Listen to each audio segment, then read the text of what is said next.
నమో తెస్స భగవతు అర్హతో సమ్మా సంబుద్ధస్స. ఈరోజు జాతక కథల్లోని ఘట పండిత జాతకం గురించి చెప్పుకుందాం. ఇది 454వ జాతక కథ. ఈ స్టోరీ మొత్తం విన్న తర్వాత ఆ వ్యక్తి ఎవరో మీరే తెలుసుకుంటారు. ఈ జాతక స్టోరీస్ అన్నవి మనకి అట్టకథల ఆధారంగా చెప్పడం జరిగింది, కానీ వాటిలో ఉండే గాథలు మాత్రం మనకి మూలాల్లో కనపడతాయి. మిగిలిన స్టోరీస్ అవి అట్టకథల్లో మనకి కనపడతాయి.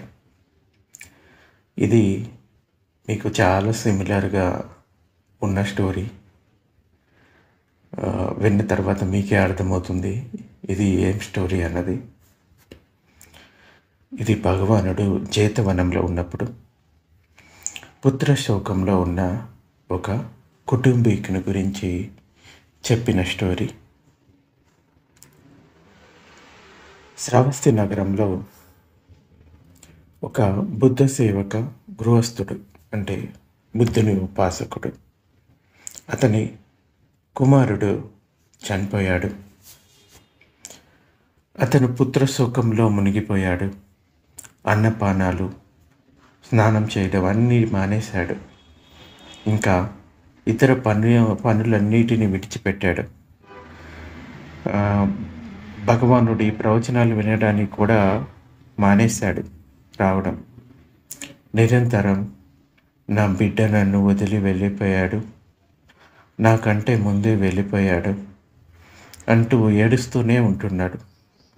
భగవానుడు తెల్లవారుజామున లేచి లోకం పైన దృష్టిని సారించినప్పుడు ఈ గృహస్థుడు కనిపించాడు భగవానుడి మదిలో.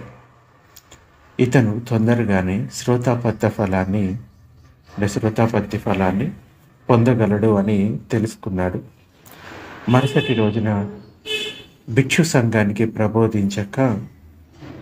ధర్మాన్ని బోధించాక ఆనంద తేరుని తీసుకొని ఆ గృహస్థుని ఇంటికి వెళ్ళాడు. భగవానుడు ఆనందుని సమేతంగా వచ్చారు అనే వార్త తెలిసి ఆ ఇంట్లో వారు భగవానుడిని లోనికి ఆహ్వానించారు. వారికి కూర్చోవడానికి ఆసనాలు ఏర్పాటు చేశారు. కొంచెం సేపటికి ఆ దుఃఖంలో మునిగి ఉన్న ఆ గృహస్థుని పట్టుకొని భగవానుని దగ్గరికి తీసుకొని వచ్చారు. ఆ గృహస్థుడు భగవానునికి నమస్కరించి ఏడుస్తూ ఒక పక్కకు వెళ్ళి కూర్చున్నాడు. అప్పుడు భగవానుడు అతని వైపు తన దృష్టిని సారించి ఎంతో కరుణతోటి, ఉపాసక, నీ ఒక్క బిడ్డ పోయాడని దుఃఖిస్తున్నావా అని అడిగాడు. అవును బంతే అని ఉపాసకుడు సమాధానం చెప్తాడు. ఉపాసక, పూర్వం కూడా ఒక పండితుడు తన పుత్రుణ్ణి కోల్పోయాడు. విచారంతో నీకు వలె తిరుగుతూ ఉన్నాడు. అప్పుడు ఒక వివేకి మాటలు విని, అంటే ఒక జ్ఞాని యొక్క మాటలు విని, పోయినవాడు మరలా రాడు అనే తత్వాన్ని తెలుసుకొని శోకాన్ని మానాడు అని వారి కోరిక మీద ఈ పూర్వజన్మ యొక్క కథను భగవానుడు అక్కడ ఉన్న ఉపాసకులకి చెప్తాడు. భగవానుడు ఎవరైనా ధర్మాన్ని అర్థం చేసుకొని మార్గఫలాలు పొందే అవకాశం ఉంటే వాళ్ళ దగ్గరికి వెళ్ళి మరీ ధర్మాన్ని బోధిస్తాడు. ఒకవేళ ఎవరైనా తన పక్కనే ఉన్నా కానీ వాళ్ళు ధర్మాన్ని అర్థం చేసుకోవడానికి సిద్ధంగా లేరు అంటే కనుక వాళ్ళకి ఏమీ బోధించకుండా మౌనంగా ఉంటాడు. ఎందుకంటే ఆయన బోధించడం వల్ల అది వాళ్ళకి అర్థమయ్యి మార్గఫలాలు పొందితే గొప్ప విషయం. అలా కాకపోయి ఉంటే కొంతమందికి 24 గంటలు కూర్చోబెట్టి చెప్పినా కానీ ధర్మం అర్థం కాదు. అటువంటి వ్యక్తికి చెప్పడం అన్నది కేవలం ఇతడికి ఆయాసం తప్ప ఇంకేమీ ఉండదు. అందుకనే ధర్మాన్ని అర్థం చేసుకునే వాళ్ళకి ధర్మాన్ని బోధించడం వల్ల గొప్ప ఫలం ఉంటుంది. ఆ ఉపాసకులు అడిగారు, మాకు అపూర్వ జన్మ కథను చెప్పండి అని. అప్పుడు భగవానుడు ఈ స్టోరీ చెప్తాడు. ఘట పండిత జాతక. పూర్వం ఉత్తరాపథంలో కంస రాజ్యాన్ని మహాకంసుడు పాలిస్తున్నాడు. అతని రాజధాని నగరం అసితాంజనం అనే రాజధాని నగరం. మహాకంసునికి కంసుడు, ఉపకంసుడు అనే ఇద్దరు కుమారులు ఉన్నారు. దేవగర్భ అనే కూతురు కూడా ఉంది. ఆమె కడుపున పుట్టిన మగబిడ్డ వల్ల కంస రాజ్యం ఇంకా కంస గోత్రం సమూలంగా నాశనం అవుతుంది అని ఆమె జ్యోతిష్యాన్ని పరిశీలించిన జ్యోతిష్య పండితులు ఆవిడకి చెప్తారు కొంతమంది. కానీ తన కుమార్తె మీద ఉన్న అనురాగం వల్ల ఆ ఆడబిడ్డను చంపలేకపోయాడు మహాకంసుడు. నా పుత్రులే ఆ విషయం చూసుకుంటారులే అని ఊరుకున్నాడు. కాలం గడిచింది. ఇక మహాకంసుడు మరణించాడు. పెద్దవాడైన కంసుడు రాజయ్యాడు. రెండో వాడైన ఉపకంసుడు ఉపరాజు అయ్యాడు. ఆ తర్వాత వారు కూడా మేము చెల్లిని అంటే సోదరిని చంపితే నిందల పాలు కాగలము, ఆమెకు వివాహం చేయకుండా చూస్తే చాలు అని అనుకున్నారు. వారు ఒక ఒంటి స్తంభం మేడని కట్టించారు. తమ చెల్లి దేవగర్భను అందులో ఉంచారు. పరిచారికగా నందగోప అనే దాసిని ఉంచారు. నందగోప భర్త అంధకవేణుడు అనే వాణ్ణి కాపలాదారునిగా నియమించారు. ఇక ఆ సమయంలో ఉత్తర మధురను మహాసాగరుడు అనే రాజు పాలిస్తూ ఉన్నాడు. అతనికి సాగరుడు, ఉపసాగరుడు అనే ఇద్దరు కుమారులు. మహాసాగరుని మరణానంతరం ఆ రాజ్యానికి సాగరుడు రాజయ్యాడు. ఇక ఉపసాగరుడు ఉపరాజు అయ్యాడు. ఈ ఉపసాగరుడు కంస రాజ్య ఉపరాజైన ఉపకంసునికి మంచి మిత్రుడు. వీరిద్దరూ ఒకే గురువు దగ్గర విద్యలను అభ్యసించారు. తన అన్న రాజుగా ఉండగా ఎప్పుడైనా అతనితో అవినయంగా ప్రవర్తిస్తే శిక్షకు గురి కావాల్సి వస్తుందేమో అని భయపడిన ఉపసాగరుడు తన మిత్రుడైన ఉపకంసుని దగ్గరికి చేరాడు. ఉపకంసుడు తన మిత్రుని వెంట తీసుకొని మహారాజైన తన అన్నగారు కంసుని దగ్గరికి తీసుకొని పోయి పరిచయం చేశాడు. కంసుడు అతని పట్ల ఎంతో ప్రేమానురాగాలు చూపాడు. ఘనంగా సత్కరించాడు ఎవరిని? ఉపసాగరుని. ఇంకా ఒక రోజున ఉపసాగరుడు రాజుగారి కొలువుకు పోతూ ఈ ఒంటి స్తంభం మేడను చూశాడు. ఇది ఎవరిది, ఎవరు ఉంటున్నారు అని ఆలోచించాడు. వివరాలు తెలుసుకున్నాడు. అందులో ఉంటున్న ఈ దేవగర్భ పట్ల అనురాగం పెంచుకున్నాడు. అలాగే ఒకరోజు ఉపకంసునితో కలిసిపోతున్న ఉపసాగరుణ్ణి తన మేడపై నుండి చూసింది ఈ దేవగర్భ. దాసిని అడిగి అతని వివరాలు తెలుసుకుంది. అతనిపై ఆమె కూడా అనురక్తిని పెంచుకుంది. ఒక రోజున ఉపసాగరుడు దాసి నందగోపకు కొంత ధనాన్ని ఇచ్చి, సోదరి, నీవు దేవగర్భను నాకు చూపించగలవా అని ఉపసాగరుడు అడిగాడు. ఆమె, అయ్యా, ఇదెంత కష్టమైంది కాదులే అని అందుకు ఒప్పుకుంది డబ్బులు తీసుకొని. ఇక ఆమె వెళ్ళి విషయం దేవగర్భకు చెప్పింది. అసలే ఆమె ఉపసాగరుని పట్ల అనురాగంతో ఉండడంతో వెంటనే ఒప్పేసుకుంటుంది కలవడానికి. ఆమె ఉపసాగరునికి వివరాలు చెప్పి రాత్రి వేళకు రమ్మని చెప్తుంది.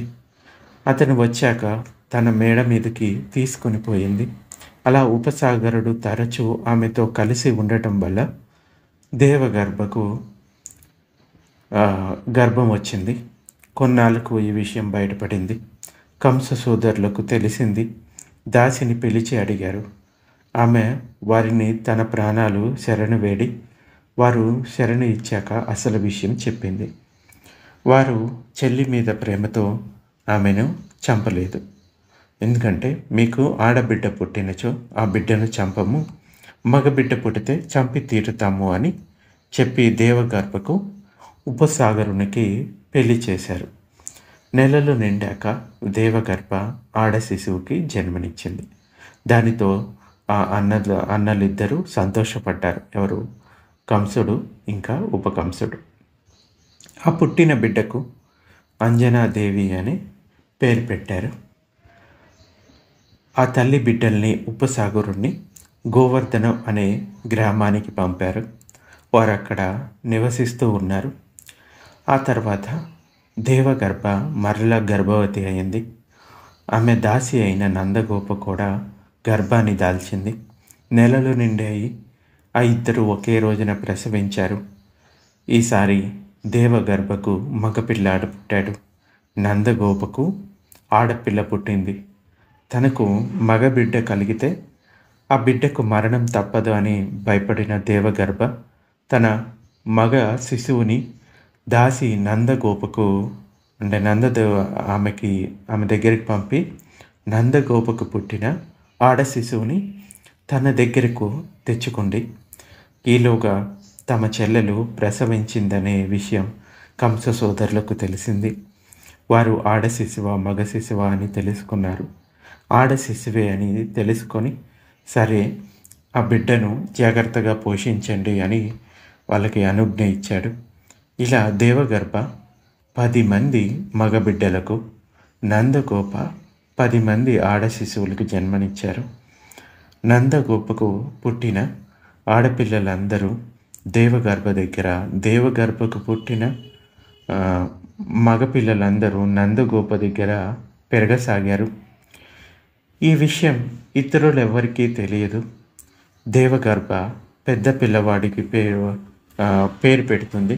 ఏమనంటే వాసుదేవుడు అని, రెండవ వాడు బలదేవుడు అని, మూడవ వాడు చంద్రదేవుడు, నాలుగవ వాడు సూర్యదేవుడు, ఐదవ వాడు అగ్నిదేవుడు, ఆరవ వాడు వరుణదేవుడు, ఏడవ వాడు అర్జునుడు, ఎనిమిదవ వాడు ప్రద్యుమ్నుడు, తొమ్మిదవ వాడు ఘట పండితుడు, 10వ వాడు అంకురుడు.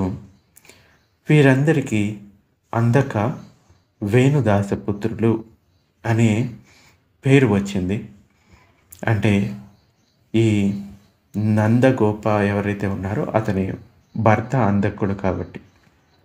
అలాగే దాస సోదర దశకం అనే పేరు కూడా వచ్చింది. 10 మంది పిల్లలు ఉన్నారు కాబట్టి. కాలం గడుస్తుంది. ఆ 10 మంది పెరిగి పెద్దవారయ్యారు, బలవంతులయ్యారు, కఠోర స్వభావులయ్యారు. వారు రాజు పేరు చెప్పి ప్రజల దగ్గర నుండి కానుకల్ని తీసుకునేవారు. రాజుగారికి చెందాల్సిన కానుకల్ని దొంగిలించేవారు. ఈ విషయం రాజుకు తెలిసింది. రాజు వెంటనే ఆ అందక వేణుణ్ణి పిలిపించాడు.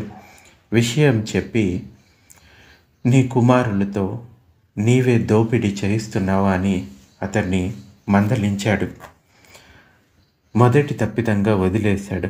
మరలా అలా మరో 2 సార్లు జరిగింది. 3వసారి రాజు కోపంతో గద్దించాడు.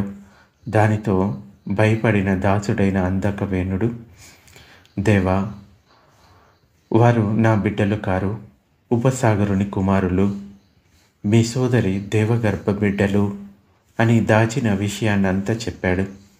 ఆ మాటలు వినగానే రాజు భయపడ్డాడు. వెంటనే మంత్రులందరితో సమావేశమయ్యాడు. వారిని ఇలా అంటాడు, ఆమాచులారా, వీళ్ళని ఏ విధంగా పట్టుకొని చంపగలమని అడిగాడు. మహారాజా, వారు మల్లులు కాబట్టి మల్ల యుద్ధ పోటీలని నగరంలో చాటింపు వేయిద్దాము.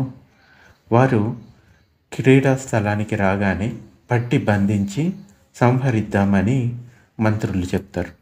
రాజు వెంటనే నేటికి 7వ రోజు మల్ల యుద్ధ ప్రదర్శన పోటీ అని చాటింపు వేయించాడు.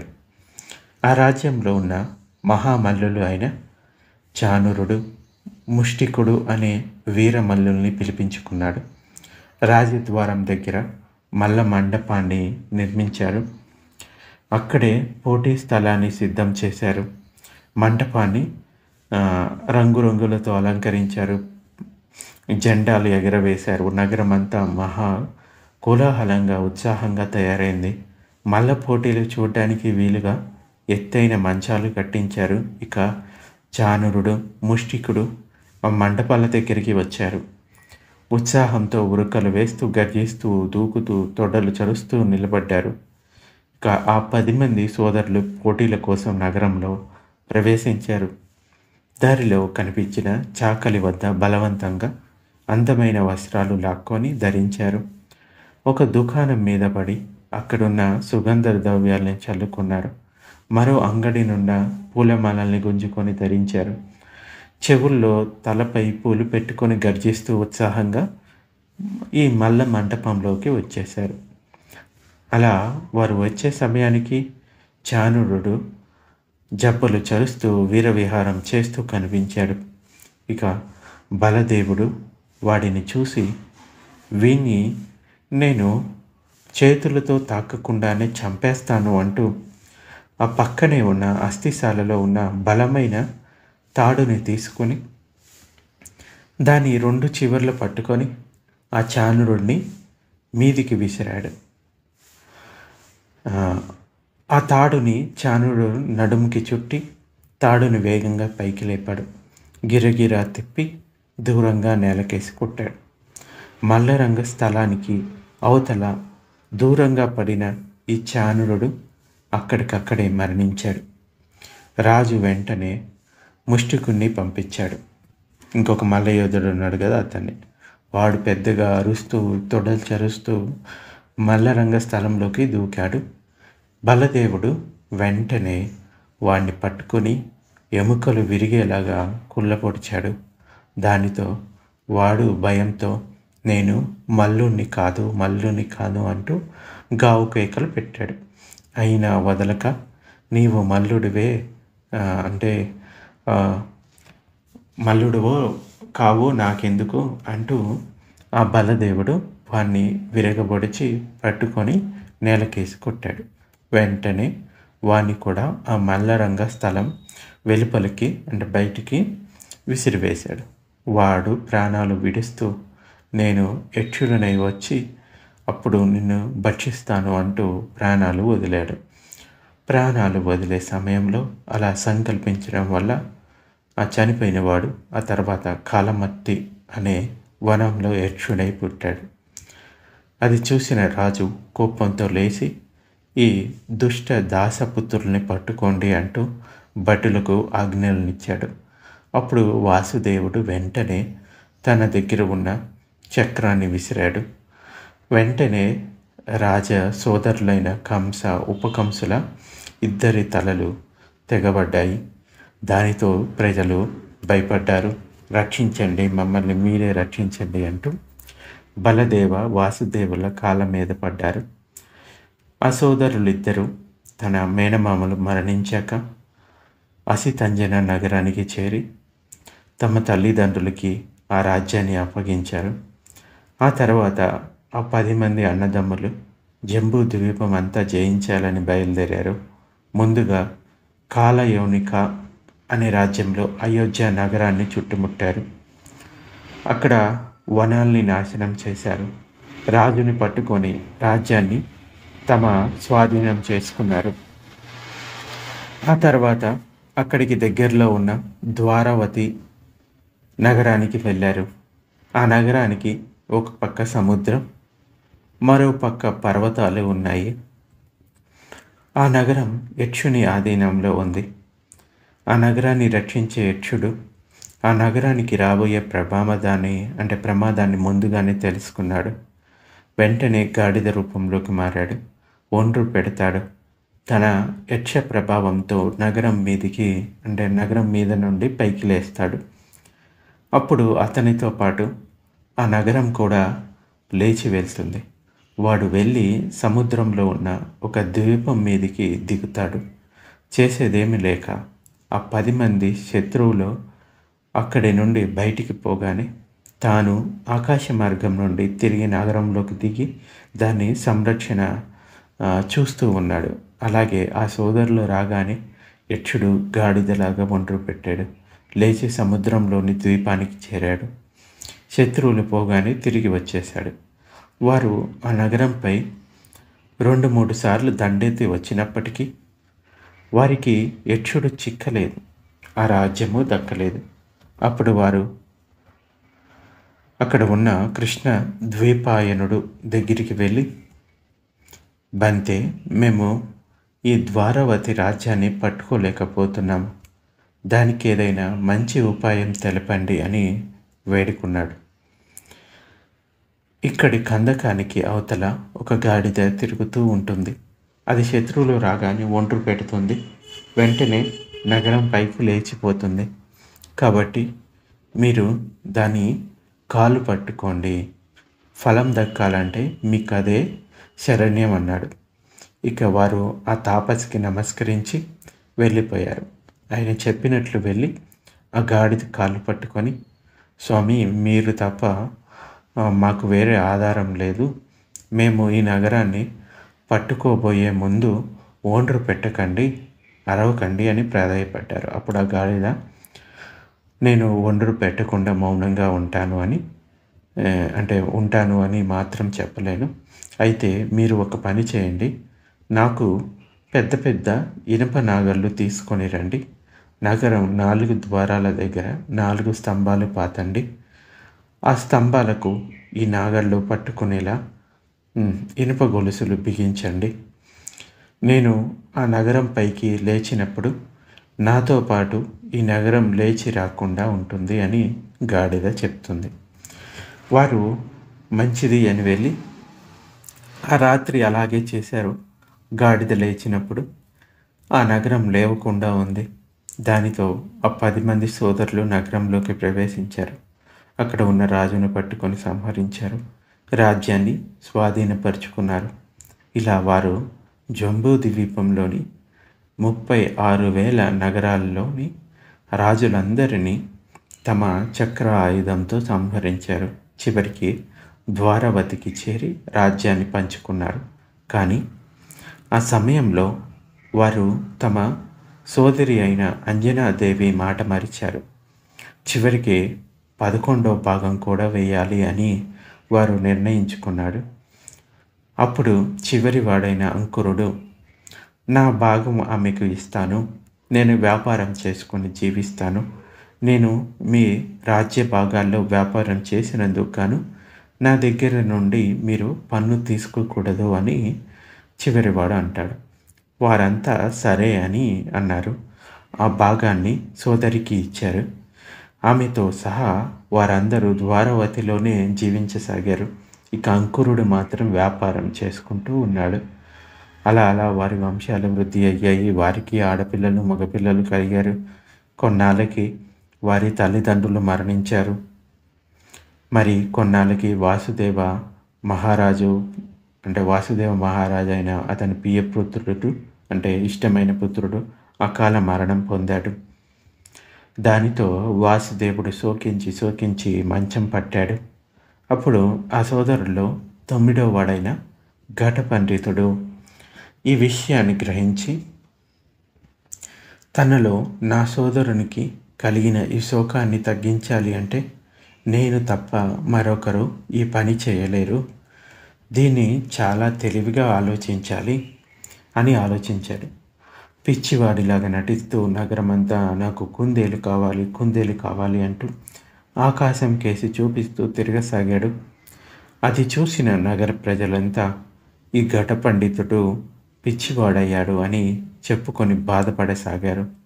ఇక రోహిణీనుడు అనే ఒక మంత్రి మంచంలో ఉన్న వాసుదేవ మహారాజు దగ్గరికి వెళ్ళి రాజ్య విషయాలు వివరించే క్రమంలో ఈ ఘట పండితుడి విషయం కూడా చెప్తూ ఇలా చెప్తాడు.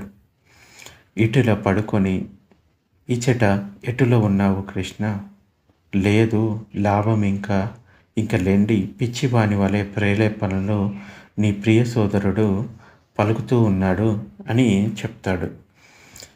ఇది విన్న మంత్రి వాసుదేవ మహారాజుతో చెప్పిన తర్వాత ఆ రోహిణుని మాటలు విన్న ఆ వాసుదేవుడు తన సోదరుని బాధను తలుచుకొని వేగంగా లేచాడు. రాజు లేచి రాజప్రసాదం దిగి వేగంగా ఘట పండితుడి దగ్గరికి వెళ్ళాడు. తన సోదరుని 2 చేతులు పట్టుకొని ఇలా అంటాడు: చిత్త భ్రాంతి రేగి శశము శశము అంటే కుందేలు కుందేలు అనుచు ఈ వీధులన్నిటినీ తిరుగుతూ పరుగులు పెడుతున్నావెందుకు? ద్వారక నందుడెవడు దోచుకొని పోలేదు. సోదర, చెప్పు నీ శశము గురించి, అంటే మీ కుందేలు గురించి. అలా ఎన్నిసార్లు అడిగినా ఘట పండితుడు మాత్రం వెనకటి మాదిరిగానే మాట్లాడుతూనే ఉన్నాడు.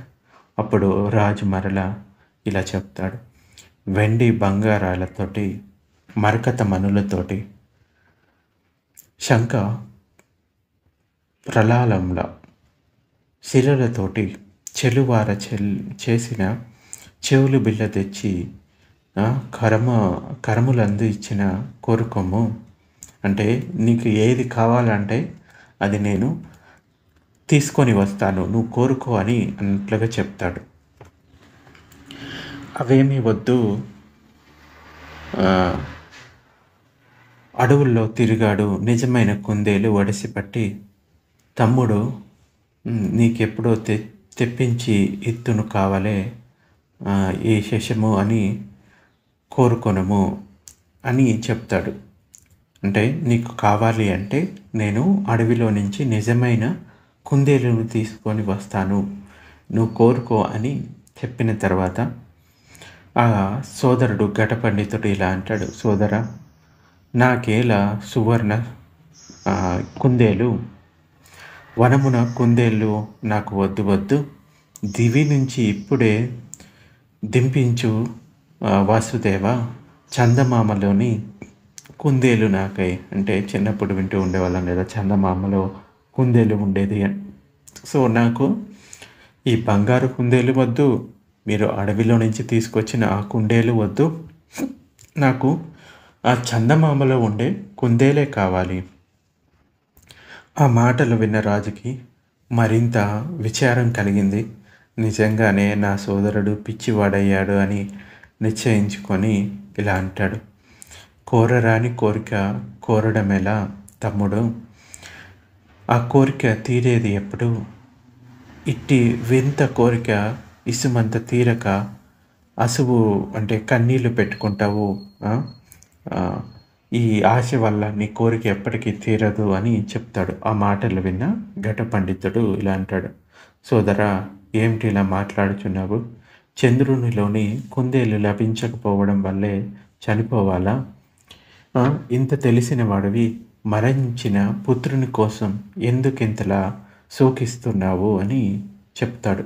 అంటే చనిపోవగా సుతుడు శోకించుచుంటివి, అంటే కొడుకు చనిపోయాడని శోకిస్తూ ఉన్నావు.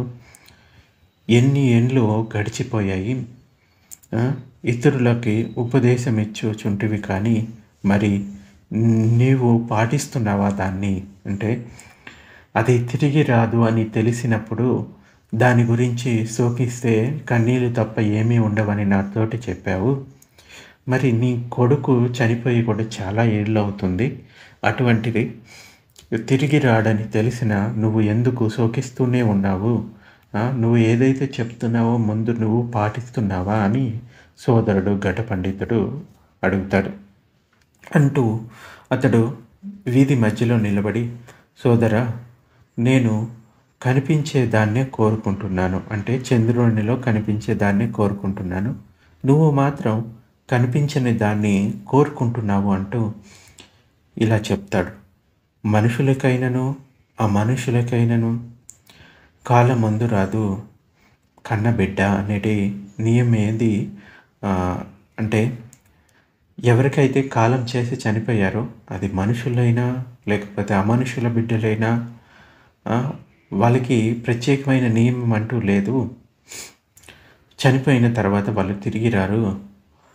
అన్నీ తెలిసి వాళ్ళ గురించి ఏడవటము అలమటించడము ఎందుకు? మంత్రమెట్టినేని మందులేసినేని పసిడి రాసి దార పోసెనేమి, కుండపోతగా కన్నీరు కార్చనేమి, మనిషి ప్రాణాలు మరలే రావు. అంటే బంగారం ఇచ్చిన దానికి, లేకపోతే వెండి ఇచ్చిన, కుండపోతగా కన్నీరు కార్చినా కానీ ప్రాణం పోయిన మనిషి తిరిగి రారు. ఆ మాటలు విన్న రాజు ఇలా అంటాడు, సోదరా, ఎంత చక్కగా చెప్పావు. నా దుఃఖాన్ని దూరం చేయడానికి ఎంత చేయాలో అంత చేశావు. నా దుఃఖాన్ని తొలగించడానికి ఎంత సకారణంగా ఇంకెంత చక్కగా చెప్పావు ఓ ఘట పండిత. నా దుఃఖం తొలగింది, నా శోకం తీరింది. నెయ్యి తగిలినంత నిప్పు రేగునట్లు అలసుణ్ణి అశాంతి ఆవహించు. నీరు అంటే ఈ ఏదైతే నెయ్యి కొంచెం అగ్నిలో వేసినప్పుడు వెంటనే మంటగా మారుతుంది, అలాగే ఎవడైతే దుఃఖంలో అశాంతితో ఉంటాడో, అంటే ఏడుస్తూ ఉంటాడో, అతన్ని అశాంతి ఆవహిస్తుంది. నీరు తగిలినంత నిప్పు ఆరునట్లు దుఃఖము రీతి దూరమగును. అంటే ఎప్పుడైతే బాగా మండుతున్న అగ్నిలో నీరు పోసినప్పుడు అది ఆరిపోతుంది కదా, ఆ విధంగానే నా లోపల ఉన్న దుఃఖం కూడా నీవు చెప్పిన మాటల వల్ల దూరం అవుతుంది. శరీరంన దిగిన శరమును తొలగించక, అంటే బాణమును తొలగించ మనోశాంతి కలుగు మరుక్షణమే. అంటే శరీరంలో బాణం కొచ్చుకుంటే ఆ బాణాన్ని పెరిగి వేసిన తర్వాత బాధ తగ్గుతుంది. అలాగే పుత్ర శోకమనడి పదునైన బాణము తొలగిపోయింది, శాంతి పొందింది నా చిత్తము ఇప్పుడు అని చెప్తున్నాడు. ఇంకా చింత వదిలే శోకమడిగిపోయే, మనసులోన దిగిన మొలుగు తొలగే యువకుడా, నీ నోట ఉపదేశమిన్నంత దుఃఖరహిత దారి దొరికే నాకు. అంటే ఏదైతే తిరిగి రానిది, నువ్వు ఎంత డబ్బు ఇచ్చినా లేకపోతే మిగతా కన్నీరు కార్చిన తిరిగి రాదని చెప్పిన ఈ ఉపదేశం వల్ల నా చిత్తంలో ఉన్న శోకమంతా తొలగిపోయింది. నా మనసు ఇప్పుడు కుదుట పడింది. దుఃఖరహితమైన పదాన్ని నాకు, అంటే మార్గాన్ని నాకు చూపించావు అని చెప్తాడు. అప్పుడు ఎవరైతే జ్ఞాని, అంటే ప్రజ్ఞాని, ఎవరు కరుణామూర్తి, వారు శోకమును విడవగలరు. ఘనముగా ఆనాడు ఘట పండితుడు తన సోదరునికి చెప్పిన సూక్తి ఇదియే. అలా ఘట పండితుని ప్రబోధం వల్ల తన శోకాన్ని వీడిన వాసుదేవుడు చాలా కాలం రాజ్యపాలన చేశాడు. కొన్నాళ్ళ తర్వాత ఆ దశ సోదరుల పుత్రులందరూ కలిసి కృష్ణ ద్వీపాయనుడు దివ్య చక్షువు అని విన్నాము, అవునో కాదో పరీక్షిద్దామో అనుకున్నారు. ఒక యువకుణ్ణి గర్భిణీ స్త్రీ వేషం కోసం, అంటే స్త్రీ వేషం వేసి కడుపు మీద తలగడ కట్టారు. ఆ కృష్ణ ద్వీపాయుని దగ్గరికి తీసుకొని పోయి, బంతే, ఈ అమ్మాయి, అంటే ఎవరైతే తాపసుడు ఉన్నాడో అతడు అనమాట, ఈ అమ్మాయి ఏ బిడ్డను కంటుంది అని అడిగారు. అప్పుడు ఆ తాపసుడు ఈ దశరాజు వినాశనం ప్రారంభమైంది అని తెలుసుకున్నాడు.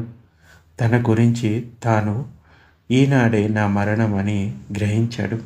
వారితో, కుమారులారా, మీరేం చేస్తున్నారో మీకు తెలుస్తుందా అని అడిగాడు. తెలియదు, మీరే తెలపండి అని వాళ్ళు అంటారు. ఇతగాడు ఈనాటి నుండి 7వ నాడు కొయ్య ముక్కను ప్రసవిస్తాడు. ఆ కొయ్య ముక్క వల్ల వాసుదేవుని వంశానికి ముప్పు కలుగుతుంది, వినాశనం ఏర్పడుతుంది. మీరు ఆ కొయ్య ముక్కను దాల్చి దాన్ని కాల్చి దాని బూడిదను నదిలో చల్లండి అని ఆ తాపసి చెప్తాడు.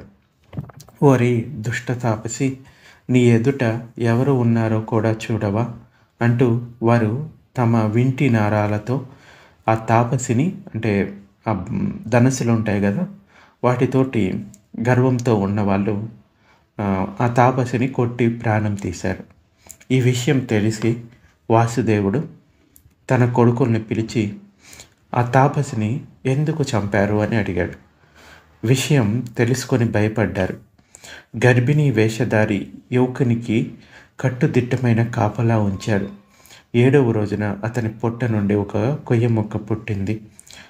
దాన్ని కాల్పించి ఆ బూడిదను నదిలో చల్లించాడు. ఆ బూడిద నీటి ప్రవాహంలో పడిపోయి నది ముఖద్వారం దగ్గర ఒక పక్కకు చేరింది. అక్కడ ఒక ఆముదం మొక్క లేచింది. ఒకరోజు రాజు జలక్రీడలో ఆడాలి అనే కోరికతోటి నది ముఖద్వారం దగ్గరకు చేరాడు. పరివారం అంతా అక్కడ ఒక మంటపాన్ని ఏర్పాటు చేసుకున్నారు. తిన్నారు, తాగారు, ఆడారు, పాడారు.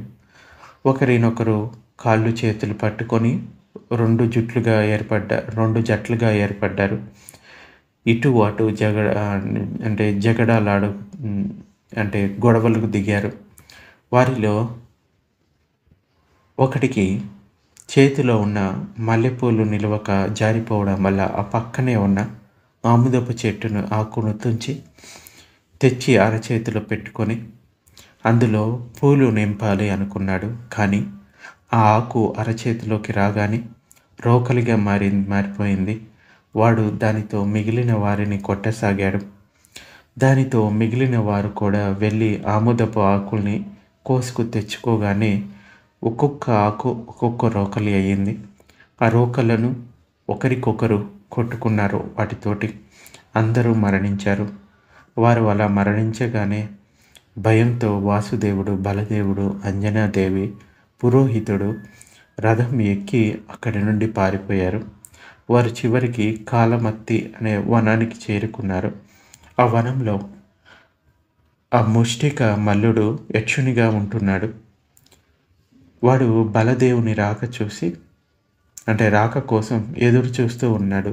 బలదేవుడు రాగానే వాడు వెంటనే ఆ ప్రాంతంలో ఒక గ్రామాన్ని నిర్మించి అందులో మల్ల యుద్ధ ప్రాంగణాన్ని ఏర్పాటు చేశాడు. తాను బరిలో దిగి మల్ల యుద్ధం చేయగల వారెవరు అని గర్జించాడు. తొడలు కొట్టాడు. అది చూసిన బలదేవుడు సిద్ధపడ్డాడు. వాసుదేవుడు వద్దని వారించినా వినకుండా ఆ బలదేవుడు రథం దిగి ముష్టికుణ్ణి సమీపించి తొడకొట్టి పిలుస్తూ చేయి చాచాడు. ముష్టికుడు చాచిన చేతిని పట్టుకొని గిరగిరా తిప్పి ముల్లంగి దుంపను నలిపినట్లు నమిలి మింగేశాడు. ఎవరిని? ఈ బలదేవుణ్ణి. వాసుదేవుడు తన సోదరి ఇంకా పురోహితులతో రథం ఎక్కి అక్కడి నుండి పారిపోయి రాత్రంతా ఆ అడవిలో ప్రయాణం చేసి మరునాడు తెల్లవారుజాముకి ఒక సరిహద్దు గ్రామానికి చేరాడు. అక్కడ ఆగి తన సోదరికి, పురోహితునికి వంట పని చేయమని చెప్పి తాను ఒక చెట్టు కింద విశ్రమించాడు. ఆ సమయంలో వేట కోసం వచ్చిన ఒక జరా అనే వేటగాడు ఆ చెట్టు కింద కదలికల్ని చూసి అడవి పంది అనుకొని తన చేతిలోని శక్తి ఆయుధాన్ని విసిరాడు. అది వెళ్ళి వాసుదేవుని కాలికి గాయాన్ని చేసింది. ఎవరు నన్ను గాయపరిచింది అని వాసుదేవుడు అరిచాడు. ఆ మాటలు విన్న వేటగాడు పారిపోయాడు. కాలిలో దిగిన శక్తి ఆయుధాన్ని వాసుదేవుడు బలంగా బయటకు లాగసాగాడు. మామ ఇటురా, నీకేం భయం లేదు అని పిలిచాడు. వేటగాడు భయపడుతూ వచ్చి నిలబడ్డాడు. నీ పేరేంటి అని వాసుదేవుడు అడిగాడు. స్వామి, నా పేరు జరా అని ఆ వేటగాడు చెప్తాడు. అప్పుడు వాసుదేవుడు తనలో జర అనేవాడి ఆయుధం తగిలి నేను మరణిస్తానని పండితులు ఎప్పుడో చెప్పారు. ఈనాడు నా మరణం తథ్యం అనుకొని వేటగాడిని నువ్వు భయపడకు, నా గాయానికి పట్టి అంటించు అన్నాడు. వాడు పట్టి వేశాడు. నీవిక వెళ్ళు అని వేటగాడిని పంపాడు. ఆ గాయం రాను రాను పెద్దదైపోతుంది, బాధ పెరిగిపోతుంది. అయితే అక్కడ ఉన్న తన సోదరుని పిలిచి, ఈరోజు నేను మరణిస్తాను, నీవు చాలా సుకుమారివి, ఏ పని చేసుకొని జీవించగలవు, ఇదిగో ఈ మంత్రాన్ని ఉపదేశిస్తాను, దీన్ని గ్రహించు అని మంత్రోపదేశం చేసి ప్రాణాలు వదిలాడు. అలా ఆ వంశంలో ఒక్క అంజనాదేవి తప్ప మిగిలిన వారంతా మరణించారు. భగవానుడు ఇలా ధర్మోపదేశం చేసి, ఓ ఉపాసక, పూర్వం పండితుల వాక్కులు విని పుత్ర శోకాన్ని విడిచిపెట్టు అని సత్యాన్ని ప్రకాశింపచేయగానే ఆ ఉపాసకుడికి శ్రోతాపత్తి ఫలం దక్కింది. భగవానుడు 2 కథల్ని సరిపోల్చి జాతక సారాంశాన్ని వెలువరిచాడు. ఆనాటి రోహిణుడే నేటి ఆనందుడు, వాసుదేవుడే ఇప్పటి సారిపుత్రుడు, నాటి పరిషత్తే నేటి బుద్ధ పరిషత్తు, ఇక ఆనాటి ఘట పండితుణ్ణి నేనే బోధిసత్వుని అని చెప్తాడు. ఈ స్టోరీలో మనకు కావాల్సిన అంశాలు తీసుకోండి, అవసరం లేని విషయాలను వదిలిపెట్టండి. ఎందుకంటే మనకి సారాంశం ముఖ్యం, అంతేగాని దాన్ని తోకలు పట్టుకొని ఇది జరిగిందా లేకపోతే ఇలా ఎలా ఉంటుంది అనేది మనకి అనవసరమైన విషయం. అంచేత దీంట్లో ఉన్న సారాంశాన్ని తీసుకుంటే సరిపోతుంది. సో చాలా స్టోరీస్ మనకి జాతక స్టోరీస్ కనపడుతూ ఉంటాయి. వీటిని చదివినప్పుడు ఇవి ఎక్కడో విన్నామే, ఎక్కడో చదివామే అన్నది మీకు తెలుస్తుంది. సో ఇది ఈరోజు ప్రవచనం.